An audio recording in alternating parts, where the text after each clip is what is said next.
আসসালামু আলাইকুম। সেদিন চলে গিয়েছিলাম সেন্টার পয়েন্টে। ভাবিরা যেহেতু ঢাকায় সেন্টার পয়েন্টে কখনো আসেনি, যার কারণে ঘুরতে নিয়ে গিয়েছিলাম। আর যেহেতু এখানে পাকিস্তানি ব্র্যান্ডের বড় বড় শোরুম রয়েছিল, সেগুলোর জন্যই ভাবির বিশেষ করে যাওয়া। তো কিছু ছবি তুলে নিল, যেহেতু স্পেসগুলো খুব সুন্দর ছিল ছবি তোলার জন্য, যার কারণে ওরা কিছু ছবি তুলে নিল। তারপর আমরা আস্তে আস্তে সেই পাকিস্তানি থ্রি পিসের দোকানগুলোতে চলে গেলাম। ভাবি দেখছিল তার যদি কোনো পছন্দ হয়, বাচ্চাদেরকে নিয়েও খুব ঘোরাঘুরি করছিলাম আমরা, যদি পছন্দ হয় তাহলে কিছু একটা নেবে।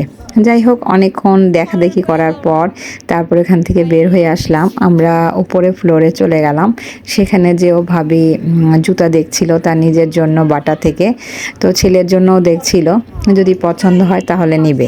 তারপর শেষ মুহূর্তে অনেক ঘোরাঘুরি করার পর আমরা সবাই চলে গেলাম ফুড কোর্টের দিকে।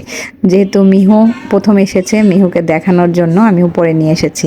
আর আমরা তো যখন জাপানে ছিলাম তখন মিহু ছিল না, দাইসকে ছিল না, ইমিকো ছিল না। আমি এর জন্য ক্ল মেশিনগুলো মিহুকে দেখাচ্ছিলাম, যে আমরা জাপানে যখন গিয়েছিলাম ঠিক তো ওদের মতো বয়সী আমাদের ছিল তখন। তো তখন আমরা এরকম ঘুরে ঘুরে ক্ল মেশিন এরকম বিভিন্ন জিনিস দেখতাম, ভালো লাগতো। ওই জিনিসগুলোই ওকে ঘুরে ঘুরে দেখাচ্ছিলাম। আমার কাছে খুব ভালো লাগছিল আর ও খুব মজা পাচ্ছিল। তো শেষ মুহূর্তে ভাবলাম যে ওর জন্য দেখি ট্রাই করা যাক, যদি কোনোভাবে ক্ল মেশিন থেকে কোনো একটা ডল ওর জন্য তোলা যায়। তো শেষ মুহূর্তে আমি যেহেতু সবসময় সব বাচ্চাদেরকে একটি ডল তুলেই দেই, তো এবার ট্রাই করলাম। প্রথমবার ট্রাই করার পরে পারলাম না। যাক, এটা যার যার রাশি। তারপর আমার মনটা খারাপ লাগলো বলে আমি আরেকবার ট্রাই করার চেষ্টা করলাম। তারপর কয়েন নিয়ে আসলাম। দ্বিতীয়বার ট্রাই করার পরেও একই অবস্থা, পারা গেল না। তারপর মিহু নিজেই সারেন্ডার করলো যে আন্টি আমার আসলে ভাগ্যে নেই। ওই সেদিনের মতো, যেহেতু ইমিকোর যেরকম ফ্রেন্ডকে তুলতে পারিনি 2-3 বার পরও এই সেম ঘটনাটাই ঘটেছিল।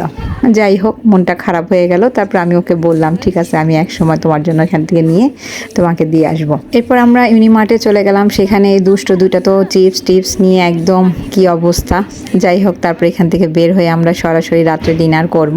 সরাসরি চলে গেলাম সেই কাবাব এক্সপ্রেস, যেখানে সব সময় আমরা খাওয়া দাওয়া করে থাকি। এখানকার খাবার তো খুবই মজা। তো ভাবিদের এখানে সব কিছু পছন্দ মতো নিতে বললাম। তারপর সবাই মিলে খুব সুন্দর করে ডিনারটা এখানে কমপ্লিট করলাম। তারপরের দিন ভাবি এবং মিহু আমাদের ছেড়ে চলে গেল।